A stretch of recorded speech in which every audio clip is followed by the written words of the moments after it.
अस्सलामुअलैकुम।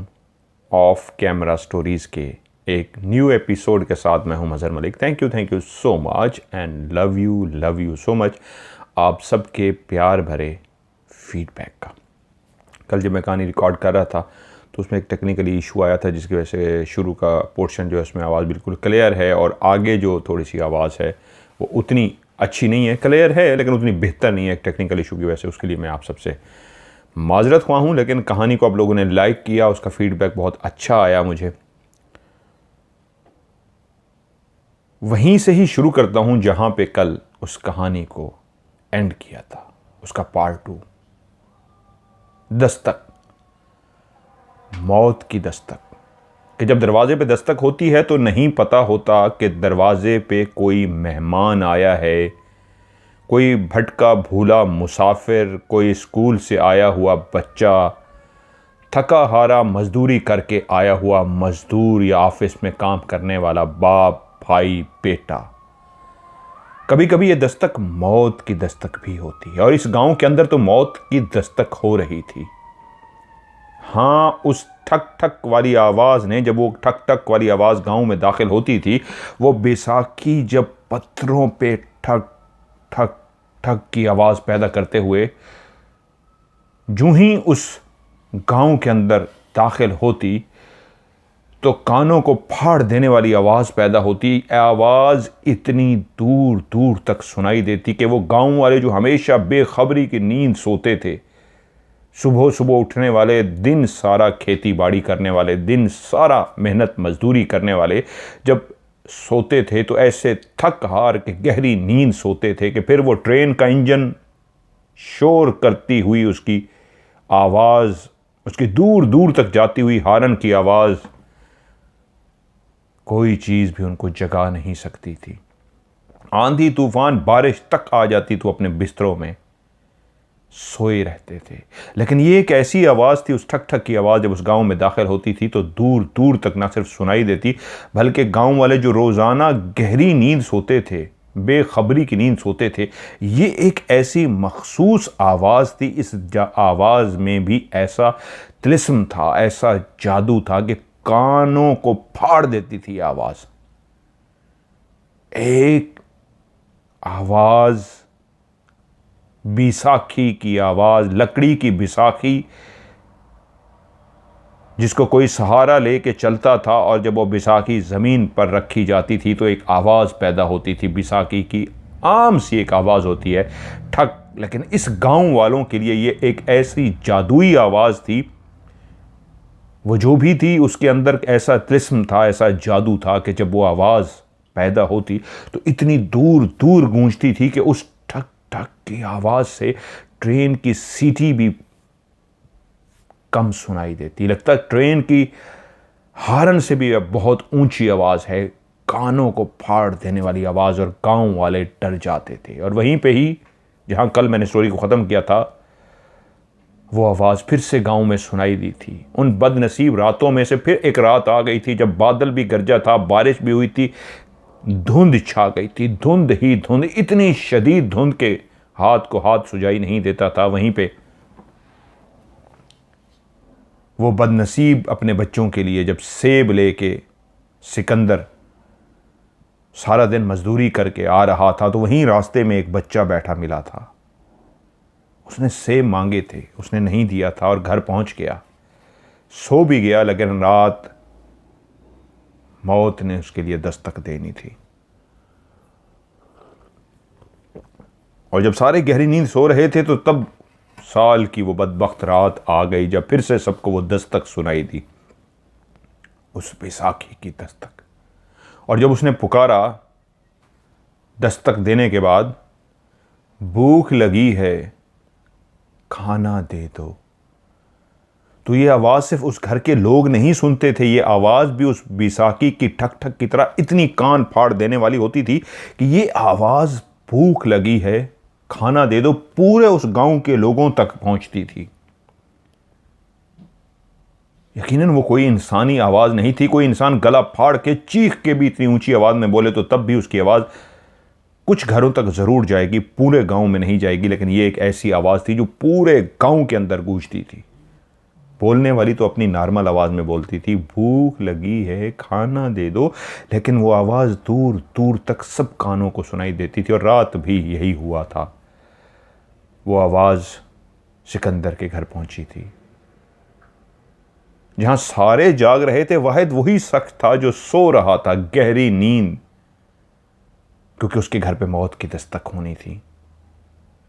और जब दस्तक हुई तो ऐसे बेदार हुआ जैसे वो खुद से इंतजार में था कि कब दस्तक होगी और मैं उठूंगा। यकीनन उस पे जादू चल चुका था, वो उसके सहर में मुब्तला हो चुका था। तभी दूसरी दफा जब वो दस्तक हुई तो वह इस अंदाज में चलता हुआ आया जैसे दस्तक जिसने भी दी हो उसके हाथ में रिमोट हो सिकंदर का, और उसने बटन दबाया हो और वो बिल्कुल रोबोट की तरह चलता हुआ दरवाजे तक पहुंच गया। लेकिन जब घर वालों ने उसको देखा वापस आते हुए, गिरते हुए, उसका सर टकराते हुए, जिस तरह उसका सर टकराया था वह हवास बाख्ता था। बीवी पुकारती रह गई, उसको भी अपनी जिंदगी प्यारी थी, आगे ना बढ़ सकी, क्योंकि सिर्फ मौत का खौफ नहीं होता था। वो जो बाहर आवाज आती थी एक बुढ़िया की मकरू सी, खौफनाक भयानक सी आवाज, भूख लगी है खाना दे दो। तो वो एक ऐसी आवाज का खौफ था, उस जो मखलूक भी थी उसका ऐसा खौफ था कि सिकंदर की बीवी चाहते हुए भी अपने शौहर को रोक सके, लेकिन ऐसी थर थर कांप रही थी, वो आगे ना बढ़ सकी। जब देखा कि शौहर बिल्कुल रोबोट की तरह चलता हुआ जा रहा है तो अपने ससुर से ज़रूर चीख के बोली थी, बाबा इसको रोकिए, वो इसको बुला रही है। बाप भी वहाँ पे खड़ा थर थर कांप रहा था, जानता था कि इस बुलावे को कभी कोई नहीं रोक सका। हाँ, अगर मैं भी इस बुलावे की तरफ आगे बढ़ूंगा तो मैं भी मार दिया जाऊंगा। बस उन्होंने इतना ही मंजर देखा था कि वो जो वहाँ तक गया था, ऐसा हवास बाख्ता हो के भागा, पता नहीं किस चीज़ को उसने देख लिया हो कि भागता हुआ ऐसा आके गिरा, सर ईंटों से टकराया और खून ऐसा बहना शुरू हुआ। देखते ही देखते आंखों के सामने ठंडा पड़ गया। और जब वो बोली अपने ससुर से कि इसको अस्पताल लेके चलिए, तो फौरन ससुर ने कहा, बहुत देर हो चुकी, वो कभी खाली भी लौटी है, वो जब भी आती है जिस घर पे मौत की दस्तक देती है वो साथ लेके जाती है। वो तो कब का सिकंदर को साथ ले गई, वो जब उठ के उसके पीछे गया था वो तो तब से ही उसके साथ चला गया था। सिकंदर अब हम में नहीं रहा, सिकंदर मर चुका है। और उस घर में कोहराम मच चुका था। बाकी घरों के अंदर एक सुख का सांस आया था। गांव में एक मौत हुई थी, गांव में आज फिर से मौत की दस्तक हुई थी, लेकिन गांव वालों को सुख का सांस आया था इस बात पे, जहां दुख था कि कोई मरा है वहां पे सुख का सांस इसलिए आया था, शुक्र है हम बच गए हैं, हम में से आज कोई नहीं मरा। अब बात फिर अगले साल की उस बदनसीब रात पे चली गई है, फिर से जो अगले साल ये बदनसीब रात आएगी। ये 25वीं मौत थी इस गांव के अंदर, जो हर साल एक बदनसीब रात आती थी कि वो ठक ठक की आवाज आती और वो किसी को साथ ले जाती। सुबह हुई तो सब जमा हो गए, सिकंदर मर चुका था और सब गांव वालों को पता था कि रात इस गांव के अंदर फिर से वो आवाज़, वो फिर से ठक ठक, वो फिर से किसी को साथ लेके गई है। तो सुबह उठते ही वो देखना शुरू है कि किस घर के अंदर मौत वाक़ हुई है। तो वो घर सिकंदर का घर था। उन्होंने जो उसके लिए इंतज़ामात करना था, दफनाने का, कफन दफन का, वो उन्होंने किया और उसको आखिरी रसूमात करके मट्टी के हवाले कर दिया। ये एक बहुत खूबसूरत गांव था, यहाँ पे किसी चीज़ की कमी नहीं थी। यहाँ पे फल फ्रूट भी बहुत ज़्यादा थे, सेब बहुत उगते थे और भी काफ़ी फल उगते थे। हर चीज़ वाफिर मिकदार में थी, लेकिन इन लोगों के दिल बहुत तंग थे। यही वजह थी कि आज इनको सज़ा मिल रही थी। इस गांव के अंदर 25 साल हो गए थे और हर साल एक मौत वाक़ हो रही थी। इनमें से कुछ लोग गांव छोड़ के भी चले गए थे, लेकिन इस घर में और कोई तंगी नहीं थी। उनके आबाओ अजदाद इसी गांव में बसते थे, इसी गांव में वो खेती बाड़ी करते थे, इसी गांव में ही उनका जीना मरना था। इसलिए वो इस गांव को छोड़ के नहीं गए थे, लेकिन जब वो लोग सिकंदर को दफना चुके तो सर जोड़ कर बैठ गए कि अब क्या करना है। क्या जब तक एक एक करके सारे मरते जाएंगे तब तक हम यहाँ पे बैठे रहें? हमें कुछ करना चाहिए। हमें ऐसा करना चाहिए कि अब अपने आप को बचाना चाहिए। अगर नहीं इससे बचा सकते तो कम से कम इस इलाके को खाली कर देना चाहिए। तो सब ने फैसला किया, हाँ ठीक है, कल तक सब अपने अपने ख़ानदान वालों से मशवरा करें कि क्या करना चाहिए। बेहतर यही है कि हम लोगों को इस गांव को अब खाली कर देना चाहिए। अब ये गांव रहने वाला नहीं रहा, वरना वो मौत की दस्तक हर साल मजीद आएगी। 25 लोगों को लेके जा चुकी है। और ये महफिल बर्खास्त हुई ये सोच के कि कल ही दोबारा इस पे बैठेंगे और फैसला अपना अपना हर कोई सुनाएगा कि क्या मशवरा हुआ है। लेकिन ये दस्तक हुई कहाँ से शुरू थी? कौन थी जो मौत को दस्तक देती थी? अभी तक ये सबके लिए एक मामा बना हुआ था। कुछ लोग जो फैसला घरों में जाते ही पहले से ही कर चुके थे कि हमें यहां पे नहीं रहना, हमें चले जाना है। कल हमारा जवाब यही होगा कि हम नहीं इस गांव को छोड़ने जा रहे हैं, हम यहां पे नहीं रहते। वहीं पे एक बुजुर्ग भी ऐसा था जो कुछ और सोच रहा था। कहानी वहीं से शुरू करते हैं जहां मैंने कल पार्ट 1 में आपको बताया कि था कि 3 बच्चे थे, 2 बेटियां और 1 बेटा। वहीं पे चौथी बेटी एक पैदा हुई थी, काली कलोटी सी, जिसको देखते ही मां का दिल धक से रह गया था कि गांव वाले इस काली कलोटी को देख के क्या कहेंगे। गांव के जितने भी लोग थे सब गोरे चिट्टे थे, तो ये कैसी काली पैदा हो गई। मां ने उसका नाम फिर भी रानी रखा। शायद नाम उसकी ज़िंदगी में, उसके नसीब में तब्दीली ले आए, लेकिन वो जैसी शक्ल सूरत की काली सी थी, नसीब भी शायद वैसा अपने साथ काला लेके आई थी। बड़ी हो गई, हर तरफ से धुतकार दी जाती। माँ बाप ने भी उस पर ख़ास तवज्जो नहीं दी। शीशा लगा, पाँव में ज़ख़म हो गया, ज़ख़म बढ़ता गया बढ़ता गया बढ़ता गया, इतना बढ़ गया कि वो बाकायदा ज़ख़म उसकी टांग तक फैल गया और उसकी टांग ने काम करना छोड़ दिया। और जब उसकी टांग ने काम करना छोड़ दिया तो उसको इतना दर्द होता था कि वो चीखें मारती थी। वक्त के साथ साथ वो बड़ी हो गई, जवान हो गई, अभी तक उसकी टांग काटी नहीं गई थी। माँ बाप जिंदा थे।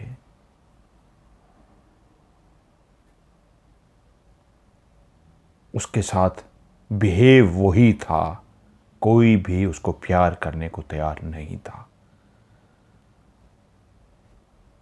यहां तक कि वो उस अपनी लंगड़ी सी टांग के साथ जब इधर उधर जाती तो लोग उसको अजीब सी निगाहों से देखते, और वो जख्म बढ़ते बढ़ते इतना ख़राब हुआ कि बाकायदा वो टांग भी उसकी कट गई। शुरू में जब वो बच्ची थी तब उसको इस रवैये का बिल्कुल एहसास नहीं था कि उसके साथ लोगों का कैसा रवैया है, लेकिन जैसी जैसी बड़ी होती गई उसको एहसास हुआ कि उसके साथ बहुत ही बुरा रवैया था सबका। तब वो बहुत रोती थी और ऊपर आसमां की तरफ देख के रोती थी कि ऐ बनाने वाले, तूने शक्ल सूरत तो बहुत बुरी बना दी, काश नसीब तो अच्छा बना दिया होता। सब कितना एक दूसरे को प्यार करते हैं, माँ बाप बहन भाई कितना एक दूसरे का ख्याल रखते हैं। मैं तो शक्ल सूरत की भी बुरी और मेरे नसीब भी ऐसे। जब तक माँ बाप जिंदा रहे खाने पीने को उसको तकलीफ नहीं हुई, धुतकारा, रवैये तब्दील, वो सब तो चलता रहा। लेकिन दोनों बेटियां शादी, बेटियां तो इनकी 3 थीं, 2 बेटियां, उसके बाद तीसरे नंबर पे बेटा था, चौथी रानी थी। माँ बाप ने दोनों बड़ी बेटियों की शादी कर दी। जितनी उनकी हिम्मत, जितनी उनके पास पैसा था, उस हिसाब से उन्होंने दूर एक गांव से आए हुए जो रिश्ता था वहां पहली बेटी को ब्याह दिया, और फिर दूसरी बेटी के लिए भी रिश्ता आया, वो भी एक दूर के गांव से आया था। यूं दूसरी बेटी की भी उन्होंने शादी कर दी। अब इस घर में बेटा और रानी रह गए थे। रानी तो लंगड़ाती थी, रानी को तो सब अब बकायदा लंगड़ा लंगड़ा बोलते थे, लंगड़ी बोलते थे, क्योंकि वो बिसाखी लेके चलती थी। वहीं बेटे के लिए भी उन्होंने एक रिश्ता पसंद किया और बेटे की भी शादी कर दी। बहनें दोनों तो ब्याह के दूर दराज के गांव में चली गई थीं, लेकिन जो भाभी घर में आई वो आते ही उस लंगड़ी को देख के ठठक गई। पहले दिन से ही भाभी का रवैया रानी के साथ अच्छा नहीं था, लेकिन क्योंकि अभी मां बाप जिंदा थे तो वो अपने उस रवैये को छुपा कर रखती थी, इजहार नहीं करती थी। लेकिन रानी जानती थी कि भाभी उसको इंतहाई नापसंद करती है। एक दिन मां बाप भी अल्लाह को प्यारे हो गए, और जब बेटे ने दोनों मां बाप जब अल्लाह को प्यारे हो गए तो बेटा मां बाप को तो दफना चुका, लेकिन अब वो सिर्फ और सिर्फ अपनी बीवी और अपनी बेटी का था। अब वो एक बाप भी बन चुका था। पहले मां मरी, फिर बाप मर गया, लेकिन उसकी पूरी भाई की तवज्जो अपनी बीवी और बेटी पर थी। वो भाई तो था, सगा भाई, लेकिन कभी भी अपनी बहन रानी पे कोई तवज्जो नहीं देता था। मां बाप क्या मरे, वो जो भाभी दिल में नफरत सी रखती थी उसकी लफ्जों में भी आ गई। उसने अपने शौहर से कह दिया, रानी के भाई से, तुम्हारी बहन मनहूस है, मुझे अपनी बच्ची को इससे बचाना है, इसका मनहूस साया अपनी बच्ची पर नहीं पड़ने देना। वो उसको मनहूस इसलिए कहती थी कि कुदरत ने उसके साथ अजीब खेल खेला था। जहां शक्लो सूरत उसकी काली थी, जहां उसकी टांग कट गई थी वो लंगड़ी हो गई थी, जहां सब उसको धुतकारते थे, वहीं पे कुदरत ने जो उसके साथ अजीब खेल खेला, उसके सारे के सारे सर के बाल सफेद थे, बूढ़ों की तरह सफेद। कम उम्री में ही उसके बाल सफेद होना शुरू हो गए थे। एक तो वो काली स्याह काली कलोटी, और ऊपर से सारे सफेद बाल। सफेद बालों के साथ वो काली कलोटी जब लंगड़ाती हुई चलती तो लोग डरते थे उससे। बच्चे तो अक्सर पत्थर उठा के उसको मारते थे। बड़ों का रवैया देख के बच्चों का रवैया भी उसके साथ बुरा हो जाता, और तभी वो भाभी कहती कि मुझे इस मनहूस का साया अपनी बेटी पे नहीं चाहिए। वो अक्सर अपने शौहर से कहती रहती, इसको निकालो इस घर से, ये बहुत मनहूस है, मेरी भी एक बेटी है, मैं नहीं चाहती मेरी बेटी पे इस मनहूस का साया पड़े। शुरू में तो भाई सुनता रहा, बर्दाश्त करता रहा, और वो भी चुप करके एक कोने में घर में पड़ी रहती। उसके मां बाप का घर था। लेकिन एक दिन बीवी के हाथों मजबूर होके भाई ने कहा, निकलो इस घर से। रानी, मैं नहीं चाहता, मेरी एक बेटी है, मेरी बेटी पे तुम्हारी मनहूस जो तुम नसीब लेके आई हो, मेरी बीवी तुमसे डरती है। वो कहती है, इसका मनहूस, इसकी नहूसत मेरी बेटी पर ना आ जाए, इसको निकालो। तो मैं मजबूर हूं, मुझे अपने घर को चलाना है, मैं उसका रोज की एक ही बात सुन सुन के थक गया हूं। रानी, अपना बंदोबस्त कर लो। और यूं भाई ने भी रानी को घर से निकाल दिया। काली कलोटी वो रानी जब बाहर निकली तो वो खुद परेशान थी, जाए तो कहां जाए, यही एक घर थी। गांव वालों का रवैया तो पहले ही अजीब सा था, कोई भी उससे प्यार नहीं करता था। एक माँ बाप ही तो थे जो उससे अच्छे तरीके से बात कर लेते थे, और तो कोई नहीं था उसका। आज भाई ने उसको इस बात पे निकाल दिया था कि उसकी नहुसत उसकी बेटी भी ना पड़े। वो दरवाजे के बाहर खड़ी रो रही थी और भाई के दरवाजे को तकती जा रही थी। ये मेरे माँ बाप का भी तो घर था, ये तो मेरा भी घर था, मेरे भाई ने भी मुझे निकाल दिया। फिर उसका मुंह आसमान की तरफ था और बनाने वाले से आंसू बहाते हुए गिला कर रही थी, जुबान को हिलाए बगैर। जुबान खामोश थी, उसके आंसू ही इतने बह रहे थे जैसे वो गिला कर रही हो। अपनी बैसाखी को चलाती हुई, ठक ठक करती हुई वो एक तरफ मुंह करके चल पड़ी। वो नहीं जानती थी वो कहां जा रही है, उसको कहां जाना है। वो चलती चलती गांव से बाहर एक कच्ची कोठरी बनी हुई थी जो टूट फूट का शिकार हो चुकी थी। आधी छत मौजूद थी और आधी छत उसकी गायब थी। वो चलती चलती उस कच्ची कोठरी की तरफ पहुंच गई।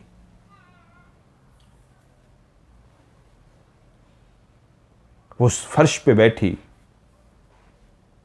और रोई जा रही थी। ना ही उसके पास कोई चारपाई थी, ना ही उसके पास कोई बिस्तर था, ना ही कुछ खाने पीने के लिए। वो रात उसने वहाँ पे रोते हुए गुजार दी और सुबह तक उसने फैसला किया, अगर मुझे जीना है, इस पेट की आग को बुझाना है, तो मुझे खाना चाहिए। भाई ने तो निकाल दिया, लेकिन मुझे तो खाना चाहिए। और तब उसने फैसला किया कि मैं लोगों के घरों में काम करूंगी। और यूं अगले दिन से वो लोगों के घरों में जाती। कभी कोई उसको काम दे देता तो काम के बदले उसको पैसे नहीं, खाने को रोटी मिल जाती। और अक्सर घरों से उसको धुतकार दिया जाता, निकाल दिया जाता। अगर कोई उसको काम नहीं देता था तो वो उनसे सिर्फ इतना कहती थी, भूख लगी है, रोटी ही दे दो, भूख लगी है, रोटी दे दो। और लोग उसको धुतकार कर निकाल देते। कभी कोई तरस खा के काम के बदले, मुफ्त में नहीं, काम कराता सारा दिन, और सारा दिन उसे काम करा के एंड पे उसको रोटी दे देते। लेकिन उसकी सर्दियां शुरू हो रही थीं, और जब सर्दियां शुरू होती थीं तो वो जो टांग उसकी कटी हुई थी, अभी भी उसके अंदर इन्फेक्शन तो मौजूद था, बेशक टांग कट गई थी, सर्दियों में उसके अंदर शदीद दर्द शुरू हो जाता था।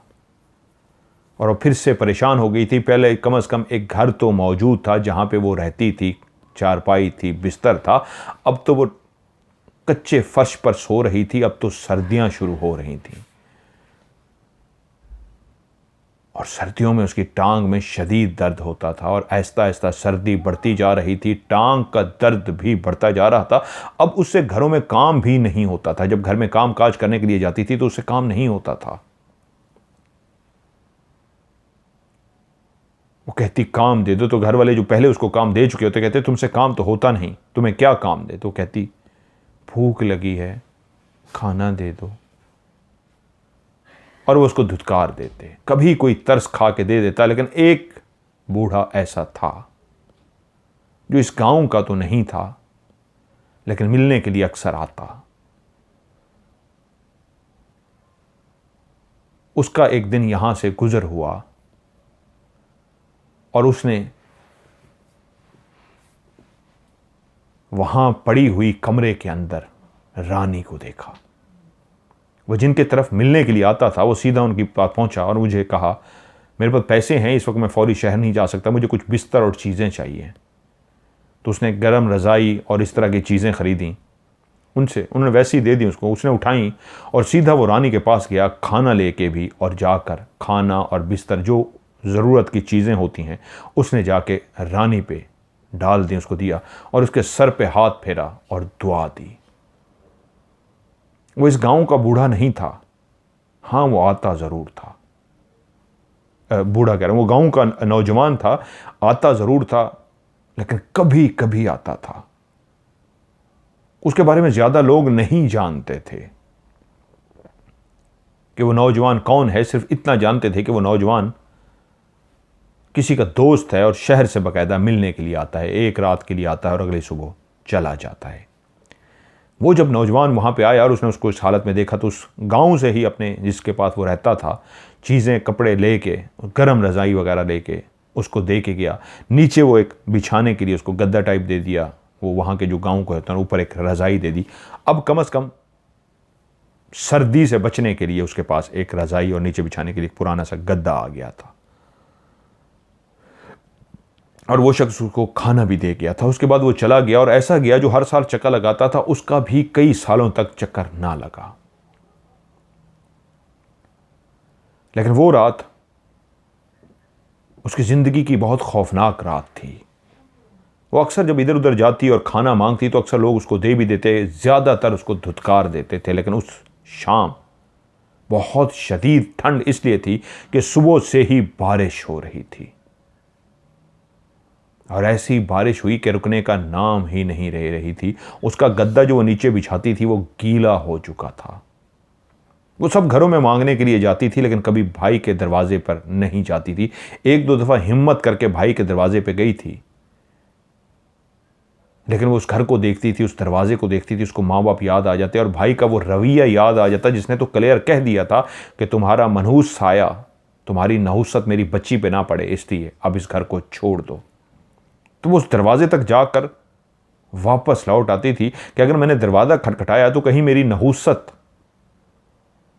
मेरे भाई की बच्ची पे ना बढ़ जाए। वो रोती हुई वापस आ जाती, हर दरवाजे को अपनी उस बैसाखी से खटका देती थी, भाई के दरवाजे पे जाकर मुड़ आती थी। उसने कभी नहीं खटकाया था, लेकिन उस रात वो बहुत रो रही थी।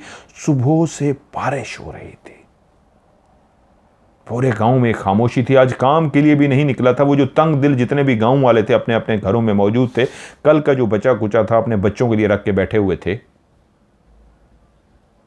वहीं पे उस कमरे में ठठर थी रानी, कांप रही थी, उसको बुखार था।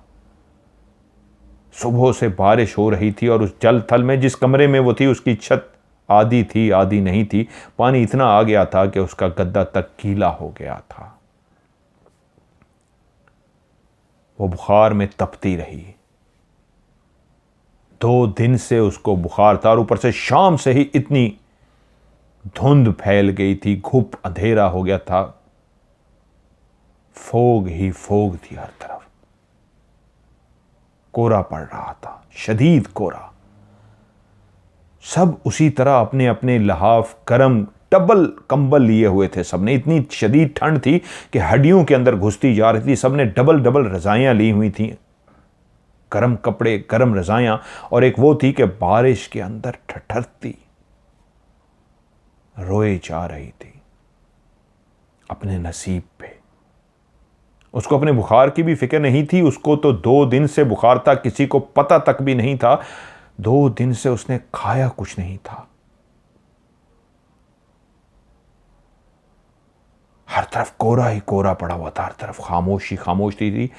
कहीं से किसी कुत्ते की भी भौंकने की आवाज नहीं आती थी। शायद कुत्ते भी उस ठंड से बचने के लिए किसी जगह पे दबक के पड़े हुए थे। सिर्फ खामोशी का राज। वहीं वो एक रानी उस कमरे में ठठरती हुई, ऐसी भूख उसको शिद्दत से लगी हुई थी, एक बुखार, और ऊपर से 2 दिन से उसने कुछ नहीं खाया था। 2 दिन से वो बुखार में तप रही थी। वो नहीं जानती थी उसको कितना शदीद बुखार है। जब उसको पेट की आग ने शदीद सताया तो वो अपनी जगह से उठकर खड़ी हुई। उस बुखार की हालत में उसको चक्कर आ रहे थे। वो जैसे कैसे फिर से खड़ी हो गई और उसके बाद अपनी उस बैसाखी को उसने संभाला और चलती हुई आज भाई के घर की तरफ जा रही थी, उसी घर की तरफ जो उसके मां बाप का भी घर था। हाँ, वो बुखार में चलती हुई जा रही थी। बारिश थमी नहीं थी, बारिश तो अभी भी हो रही थी।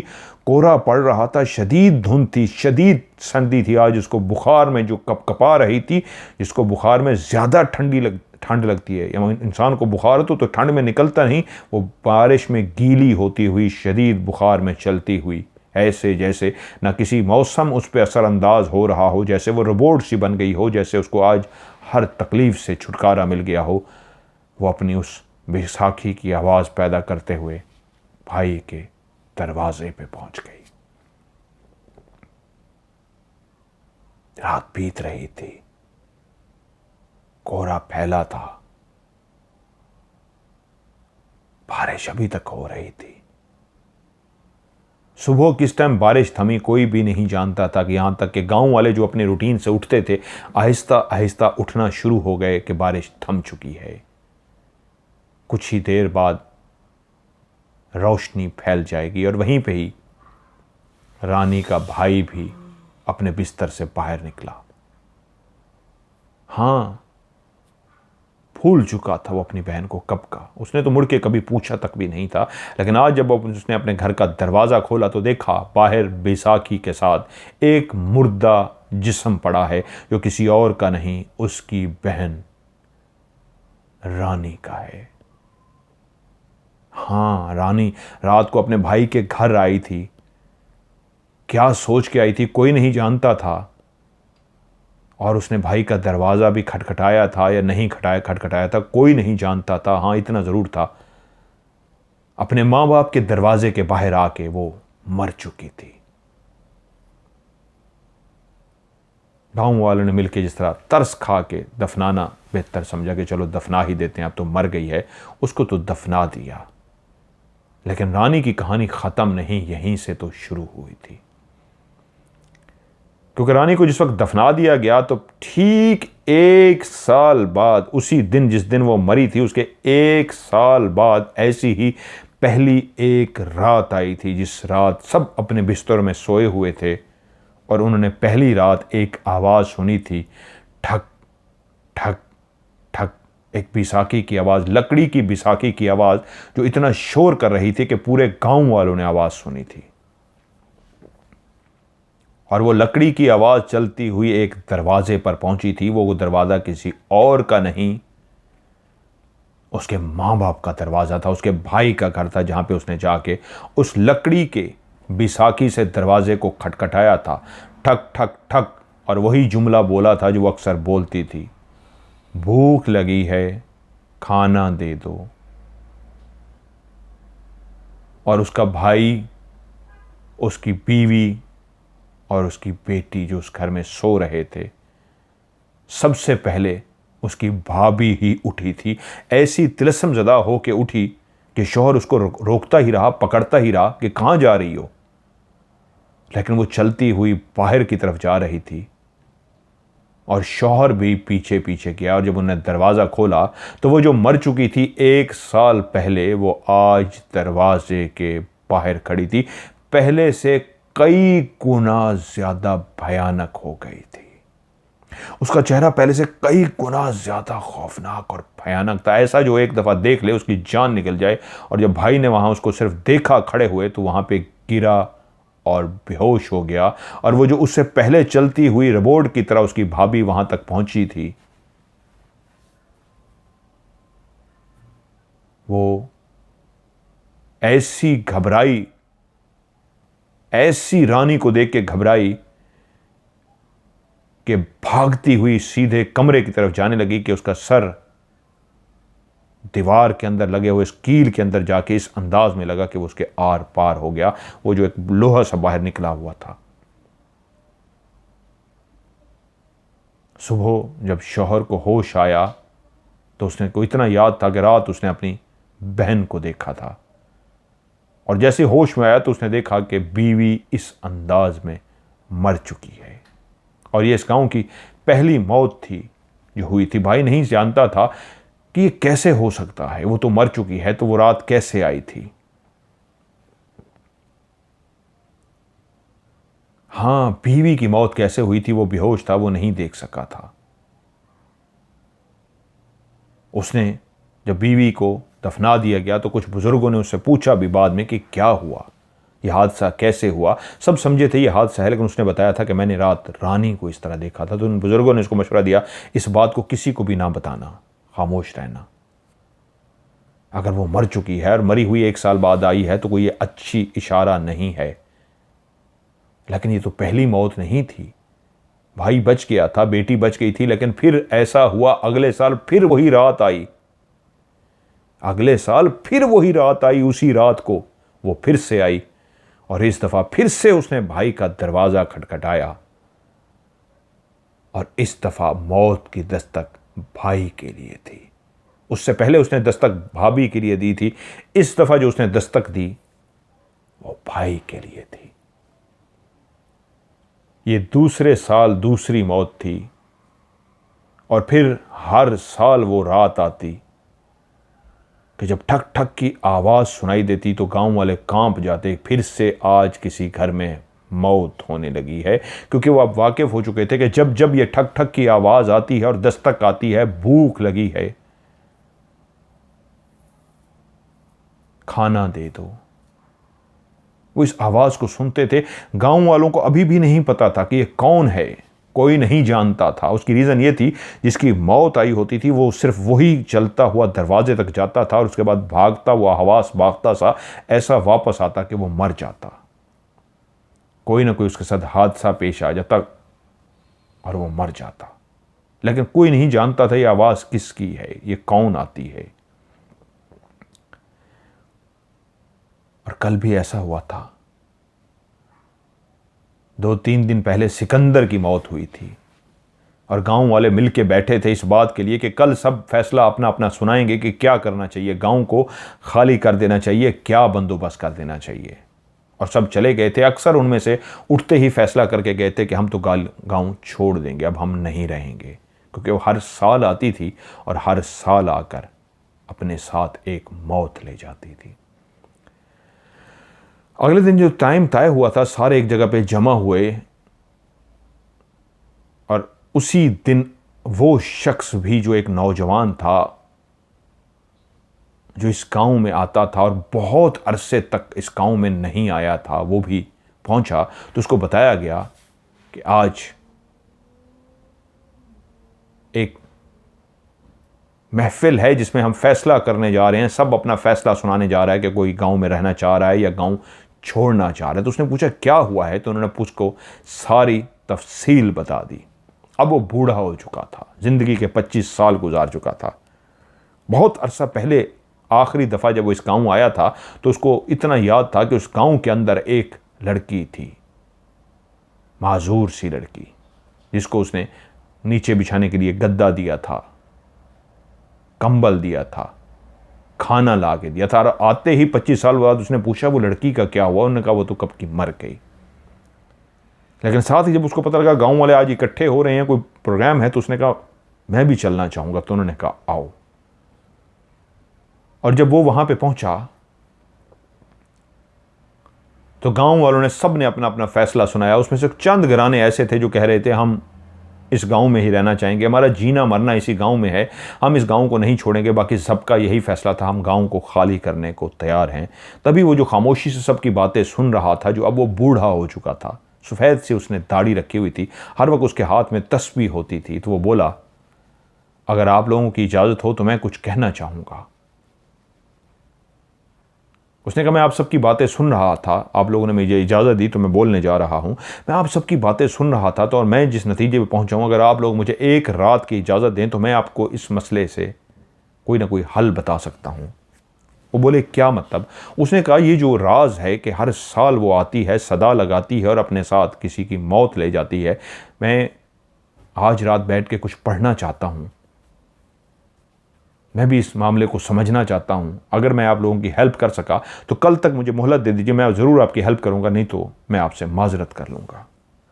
क्योंकि गांव में कोई भी नहीं जानता था कि ये नौजवान जो कभी आता था, ये एक दरवेश सिफत शख्स रूहानियत से वाबस्ता हो चुका था। 5 वक्त का नमाजी, दाढ़ी रखी हुई थी, उसके हाथ में तस्बीह थी। तभी सब ने उसको कहा ठीक है, कल तक हम तुम्हारा इंतज़ार करते हैं। और ऐसा ही हुआ। अगले दिन जब सारे इकट्ठे हुए और उससे पूछा गया हाँ अब बताओ क्या माजरा है, क्या तुमने चेक किया? तो उसने कहा हाँ मुझे तफसील से ये माजरा पता लग गया है, मैं इस लड़की को जानता हूँ। ये जो तुम्हारे घरों पर आती है और अपनी दस्तक देती है, ये कोई और नहीं, तुम्हारे गांव की वही लड़की है जो उस कुटिया में रहती थी, जो उस कच्चे से मकान में रहती थी। 25 साल पहले ही मैंने उसको कंबल, रजाई और नीचे गद्दा सा दिया था, खाने को दिया था। ये वही लड़की है। और जब भी वो आती है तुम्हारे इस गांव के अंदर, तो उससे पहले वो अकेली नहीं आती। जो सिकंदर की अभी मौत हुई है, तो सिकंदर भी जब उस बच्चे को इनकार कर चुका सेब देने से, उसने ये सोच के इनकार किया कि नहीं नहीं कल मेरे बच्चे खा लेंगे, तो वो नहीं जानता था कि सिकंदर जब सेब उठाए चलता हुआ अपने घर की तरफ आ रहा था, तो वो अकेला नहीं था, वो पीछे बैठा हुआ वो छोटा बच्चा भी उसके पीछे पीछे आ रहा था उसके घर तक, और वो वहीं मौजूद था। वो जिन्नात का बच्चा था। और जब वो सो गया तो वो वहां से चला गया, और उसके बाद वो फिर पहुंच गई जो आपके दरवाजे पर दस्तक देती है। मैं आज गांव वालों से कहना चाहता हूं कि तुम लोगों ने बहुत ज्यादती की है उसके साथ, बहुत बुरा किया है, तुम लोग बहुत तंग दिल हो और उसी की सजा भुगत रहे हो जिसकी बिना पे आज तुम लोग इस गांव को भी खाली करने को तैयार हो गए हो। मैं तुम्हें छुटकारा दिला सकता हूं, लेकिन उसके लिए शर्त यह है तुम्हें सबको अपने गुनाहों की तौबा करनी होगी। और आज एक अहद करना होगा कि जिंदगी में कभी कोई तुमसे तुम्हारे ऊपर सवाली बन के आए तो उस सवाली को खाली हाथ मत लौटाना। और अपने दिलों को बड़ा करो। तुम सब तंग दिल हो और तुम्हारी इस तंग दिली ने तुम्हें इस मकाम पर लाकर खड़ा किया है कि एक साल की ऐसी रात आती है कि तुम में से किसी को साथ ले जाती है। तुमने बहुत बुरा किया। वो बहुत तकलीफ में मरी थी, जानते हो, मैंने सब देख लिया है वो कैसे मरी थी। वो बुखार की हालत में थी, उसको बहुत तेज बुखार था, बारिश हो रही थी, उसका बिस्तर तक गीला था, ठंड के अंदर वो तड़प रही थी। और जब उसको पेट की आग ने सताया तो वो उस बुखार की हालत में जब उठ के खड़ी हुई थी तो उस पर मौसम तक असरअंदाज नहीं हो रहा था। सोचो तुम में से किसी को अगर बुखार हो, बाहर तेज बारिश हो रही हो, बुखार में कितनी ठंड लगती है। बारिश ना भी हो तो बुखार में वैसे ठंड लगती है। तो वो बगैर किसी रज़ाई के भीगती हुई बारिश के अंदर तेज बुखार में चलती हुई पेट की आग को बुझाने के लिए अपने भाई के घर आई थी। उसने कभी अपने भाई का दरवाज़ा नहीं खटखटाया था, लेकिन उस रात उसने अपने भाई का दरवाज़ा खटखटाया था। उस रात तुम में से किसी ने उस आवाज़ को नहीं सुना था जो उस पहली रात दरवाज़ा खटखटाने की आवाज़ थी। हाँ, उसका भाई, उसकी भाभी भी गहरी नींद सोते रहे थे। और वो पहली रात थी जब उसने भाई का दरवाज़ा इसलिए खटखटाया था कि उससे पहले कभी वो भाई के दरवाजे पे गई थी, खटखटाती नहीं थी, चुप करके वापस आ जाती थी। लेकिन उस रात उसने भाई के दरवाजे को खटखटा दिया था और यही सदा लगाई थी, भूख लगी है, खाना दे दो। और यही सदा लगाते लगाते भूख लगी है, खाना दे दो, वो उसी भाई के घर गिरी और मर गई थी। हाँ, वही है, तुम्हारी तंग दिली की वजह से। लेकिन अब सज़ा पूरी हो चुकी तुम्हारी। इस शर्त पे तुम यहीं रह सकते हो, दोबारा इसी गांव में बसेरा कर सकते हो कि दोबारा कभी ज़िंदगी में किसी के साथ बुरा मत करना। वो पहले इतना टूट चुके थे, वो पहले ही गांव वाले इतने खौफजदा थे, वो सारे दिल से तैयार हो गए। तुम जो कहते हो हम करने को तैयार हैं। अगर हमारी ये सज़ा ख़त्म हो सकती है, हमारी आबाओ अजदाद यहाँ रहते रहे हैं, हमारा जीना मरना यहाँ पे है, तो छोड़ इसलिए रहे थे कि अगर हमें माफ़ी मिल सकती है तो हम सब कुछ करने को तैयार हैं। तो उसने कहा था बस यही एक शर्त, अपने आप को बदल डालो। और सही कहा था उसने। गांव वालों ने अपने आप को उसके बाद बदल डाला था। कभी उनमें से कोई कंजूस या तंग दिल नहीं रहा था। और जब सबने हामी भर ली, हाँ हम अपने आप को बदल डालेंगे, तो उसने कहा था ठीक है, मुझे चंद रातें यहाँ पे क़याम करना है और कुछ पढ़ना है, उसके बाद इंशाल्लाह मैं तुम्हें बताऊंगा क्या होता है। ऐसा ही हुआ। वो चंद रातें एक कमरे में बंद रहा, क्या करता रहा कोई नहीं जानता था। जो जो वो मांगता गांव वाले उसको मुहैया कर देते, वो पढ़ता रहा। ये 5वीं रात थी जब उसने गांव वालों को कहा आज सब इकट्ठे हो जाओ। वो सारे परेशान हो गए, क्या कहना चाहते हैं। शाम को ही सारे एक जगह पे इकट्ठे हो गए, जो मर्द थे, बच्चे नहीं, जवान और बूढ़े। और उनको कहा तुम लोग खामोशी से यहीं पे बैठे रहो, रात को मैंने तुम्हें कुछ दिखाना है। और वो सारे वहीं पे बैठे रहे। और रात का जब एक ख़ास मखसूस टाइम, वो जो कमरे में अंदर बैठा पढ़ रहा था, बाहर निकला और कहा तुम लोग तैयार हो। तो वो सब ने गर्दन हिला दी, हाँ तैयार हैं। उसने इशारा किया बोलना किसी नहीं है, मेरे पीछे आओ। वो शख्स चलता हुआ गांव के उस कच्चे से मकान की तरफ जा रहा था जहां 25 साल पहले उसने उसको खाने के लिए और ओढ़ने के लिए बिस्तर दिया था। वो गांव वाले भी खामोशी से चलते हुए उसके पीछे जा रहे थे। वो सब डर रहे थे, बहुत ज़्यादा खौफजदा थे, लेकिन उनको यकीन था जितना ये नेक शख्स था, जितना इबादत गुजार था और जिसने उनको हौसला दिया था, उनमें से कुछ लोग ऐसे थे जो शक का इजहार कर रहे थे। और उन्होंने बाहर बैठे हुए एक दूसरे से कह भी दिया था कि हमें ये बंदे पे बात पे इनकार, हमें लगता है कि ये शख्स जितनी बड़ी बड़ी बातें कर रहा है ऐसा हो नहीं सकता, क्योंकि ये तो चला जाएगा, 1 साल बाद ही आती है ना, वो तो बंदा लेके चली गई है, सिकंदर तो मर गया, अगले साल वो फिर आ जाएगी, इसकी बातों में मत आओ। ज़्यादातर लोग उसकी बातों को सच समझ रहे थे, लेकिन जो चंद थे जो नहीं उस पर यकीन कर रहे थे, जब उन्होंने दूसरों को ये बातें कहीं तो दूसरे ने कहा यार तुम बात तो ठीक कह रहे हो सकता है ये चला जाए और फिर अगले साल वो आ जाए, फिर हो सकता है हमारा नंबर लग जाए, हम इसके कहने पर रुक जाएं, हम मारे जाएं, बेहतर है हम छोड़ दें। अब वो तमाम लोग जो कुछ उसको शक की निगाह से देख रहे थे, कुछ को यकीन था और कुछ बेयकीनी की सूरत हाल में उसके पीछे चलते हुए जा रहे थे कि कहाँ लेके जाता है, देखते हैं। कि वो चलते चलते जब उस कच्ची सी कोठी के पास पहुंचा तो आज चांद की रोशनी थी। आज पता नहीं क्यों थोड़ा सा सब वही गांव का तारीकी का मंजर था, लेकिन आज ऐसे लगता था जैसे उजाला उजाला सा है, हल्का हल्का रोशनी सी है। तो उसने कहा इस जगह पर बैठ जाओ, बोलना नहीं है, खांसना नहीं है, कोई आवाज पैदा नहीं करी, जो मंजर भी देखोगे उसको खामोशी से देखना। वो गांव वाले सारे खामोश होकर बैठ गए।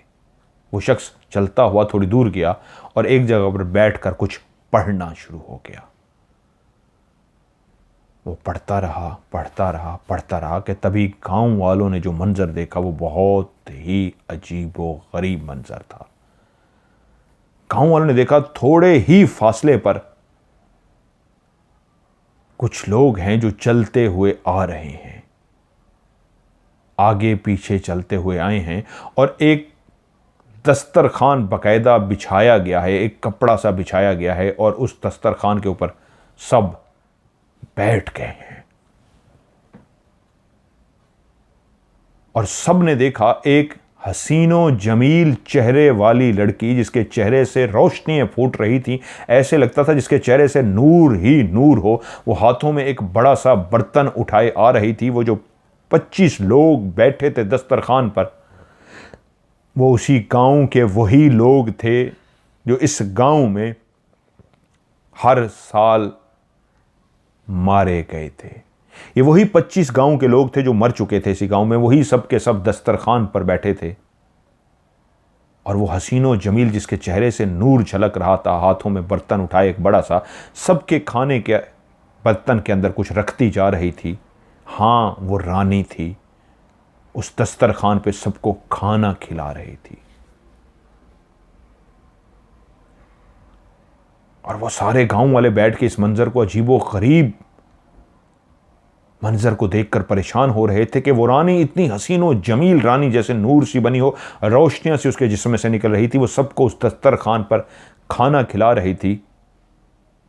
और वो जितने भी लोग बैठे हुए थे, जिनके आगे दस्तरखान पर वो खाना रख चुकी थी, उन्होंने अपनी रोटी को उठाकर खाना चाहा तो चीखें मारना शुरू कर दी। वो खाना नहीं खा सकते थे। यह अजीब मंजर था। वो आगे खाना रखती थी, वो खाना नहीं खा सकते थे। खाना उठाने की कोशिश करते और वो खाना चीखें मारकर वापस रख देते। तभी वो जो सबको खाना तकसीम कर चुकी थी अभी तक बांट रही थी, और जो जो पीछे से उठा के खाने की कोशिश करता था चीख मार के खाना रख देता था।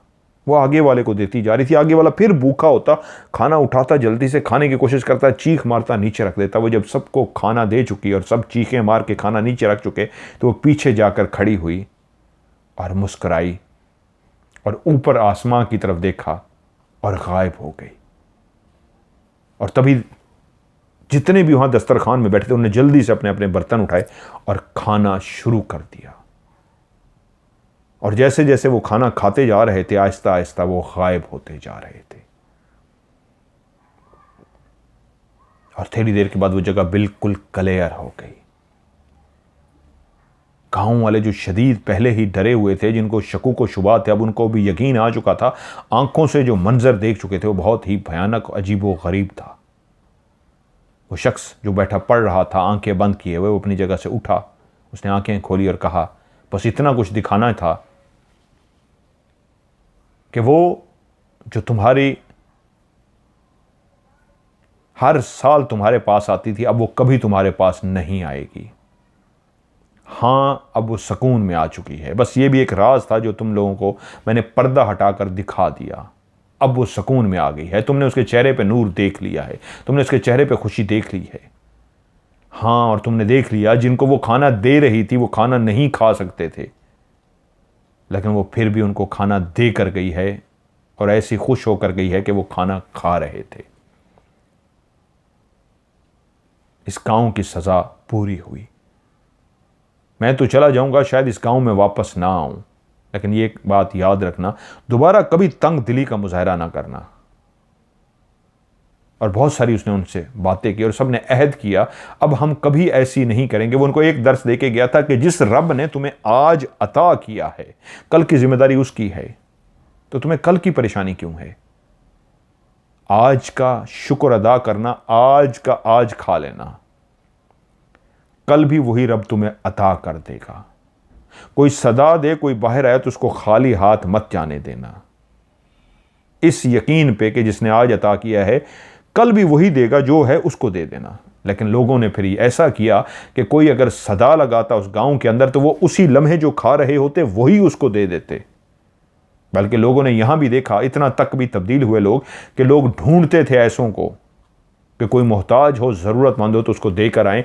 और फिर ऐसा मोहब्बतों का उस गांव के अंदर सिलसिला शुरू हुआ कि लोग एक दूसरे का इतना ख्याल रखते थे कि बाकायदा एक दूसरे के घरों में जाके पूछते, बीवियों को भेज के पूछते कि किसी के घर में कोई चीज़ ज़रूरत हो तो दे कर आओ।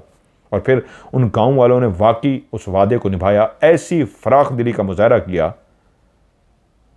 कि उस गांव की मोहब्बत जैसी फिर मिसाल कहीं नहीं मिलती थी। क्योंकि उसके बाद कभी फिर वो रात नहीं आई कि उनके दरवाजे पर दस्तक होती। वो आखिरी मंजर अपनी आंखों से देख चुके थे। वो कहते हैं कई सालों तक वो गांव मोहब्बत का गहवारा बना रहा, फराख दिली का उन्होंने सही कमाल मुजाहरा किया था।